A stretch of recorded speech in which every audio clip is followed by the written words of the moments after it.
Hey, Fight fans, it's Michelle Joy Phelps, and I'm joined now with the one and only Joseph Parker. Joe, it's good to see you. Very good to see you and fight fans. You always do that. Always cracks me up. Yeah. How have you been, though? You've been in England for quite some time now. Yeah, I've been very good. I've been here since October. I was here for the training camp for the Chisora fight, and then after the fight, New Zealand borders haven't opened up, or I think they're opening up this week, so people around the world from New Zealand can return home. But I'm not sure if I want to return home, because boxing is here in the UK at the moment. Yeah. I was going to ask you about that. You've obviously been in camp for quite some time now. Actually, I feel like you've never really stopped training. I don't feel like I've stopped training since the fight. I've been able to train every day, keep in shape, and I'm looking to lock something in as soon as I can because I'm already in shape. And I've been in camp with Tyson. There's another 7 or 8 weeks before his fight, but I want to lock something in so I can start my own camp and have Andy Lee here. But we're here today for Tyson and Whyte, and I think it was a great press conference despite Whyte not being here.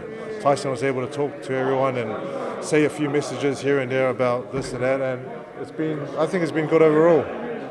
From your perspective, being that you're always around Tyson, what's sort of been the energy in regards to leading up to this press conference? Because there had been rumors that Dillian may not be making the press conference. The feeling was that he wanted him to be here.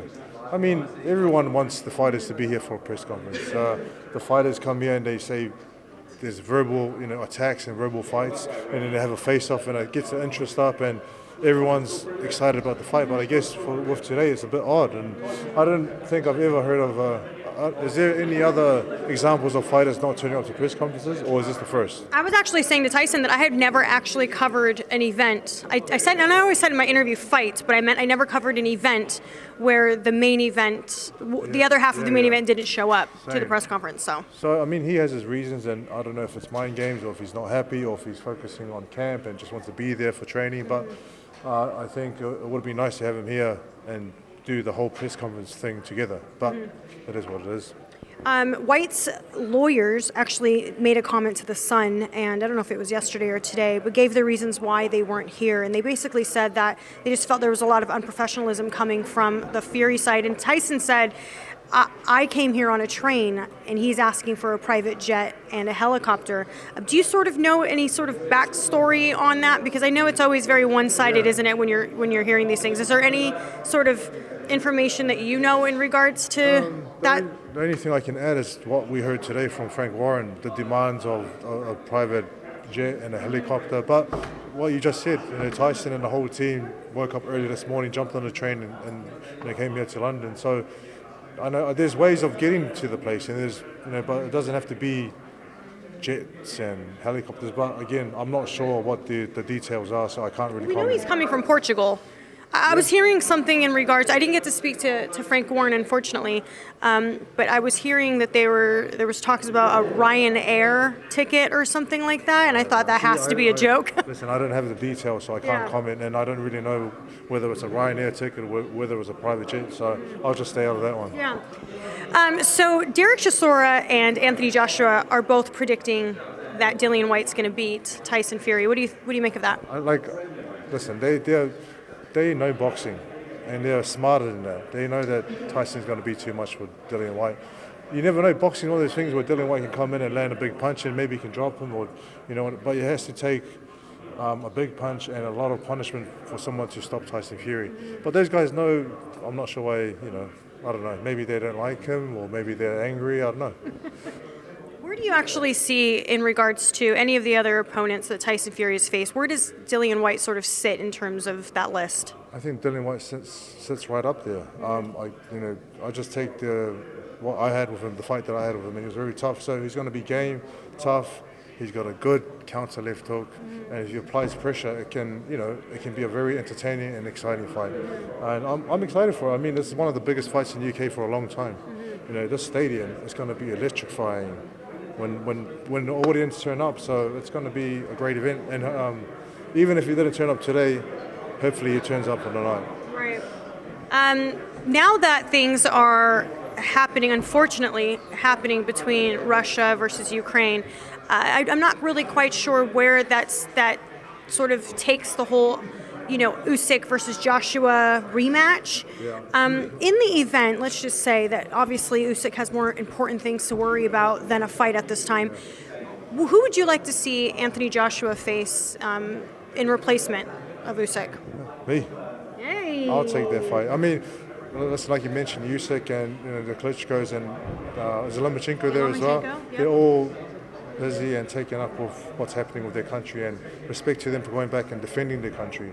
And that's a bigger fight than fight in the ring. But if he was unable to fight Joshua, I would love the opportunity to fight him. I think at the moment my manager's working on a few options, different promoters. I think Joey Joyce is another name that's been mentioned. But I'd love to fight him if the opportunity arose. So let's speak about that. Obviously, there had been names. Obviously, there was Andy Ruiz as well that people were sort of throwing into the hat with you. Who would you prefer if you had it your way? Let's just throw out the just in case, because we don't know what's going to happen between Usyk and Joshua yet. But in the event that, let's just say that fight continues, then who would you like to face? I would have liked to face Andy Ruiz because it was a close fight. I know I won the fight. And I think I won the fight, but a lot of people questioned whether I won or not, so I wanted to make it right. I wanted a rematch with Dillian Whyte, but he's taken. Joshua could be a rematch, but he's, with the Usyk situation. Yeah. So there's Joe Joyce, there's Ortiz, there's Andy Ruiz. I think my promoter or my manager was calling out Wilder. There's a lot of options out there, but we just got to figure out what the best option is in terms of ranking, in terms of the deal, and in terms of a fight that people are interested in. And would you like to make that here in the UK? I think the UK is where it's at. Yeah. There's a lot of big fights that we can make happen here in the UK. Speaking of a fight that just happened this past weekend, Josh Taylor versus Jack Catterall. Can I ask what your thoughts were on the end result of it all? I saw the highlights and I saw everyone's comments and what people thought the fight, who the winner of the fight should have been. I think that the boxing should have something in place to question why the judges judged a certain way. Because some fighters train their whole lives to get the opportunity.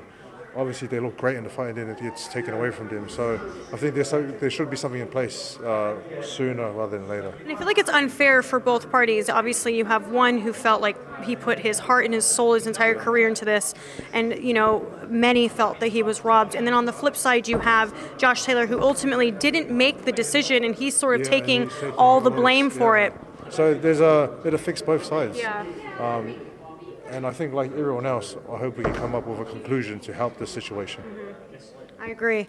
Lastly, what's your prediction for Fury versus Whyte? Tough fight. It's going to be a great fight, but I picked Tyson to stop him before the 6th round. Okay. All right. Well, fair enough. Well, I look forward to seeing some announcements in regards to an upcoming fight with you. Do you have any final words? Thank you guys for the support, and love you all, fight fans. Great, thank you. I appreciate it. Bye, Fight fans. Hey, Fight fans, it's Michelle Joy Phelps. Make sure you subscribe to my YouTube channel by clicking this icon right here and hit the bell button below so that you can receive an alert every time we upload a new video.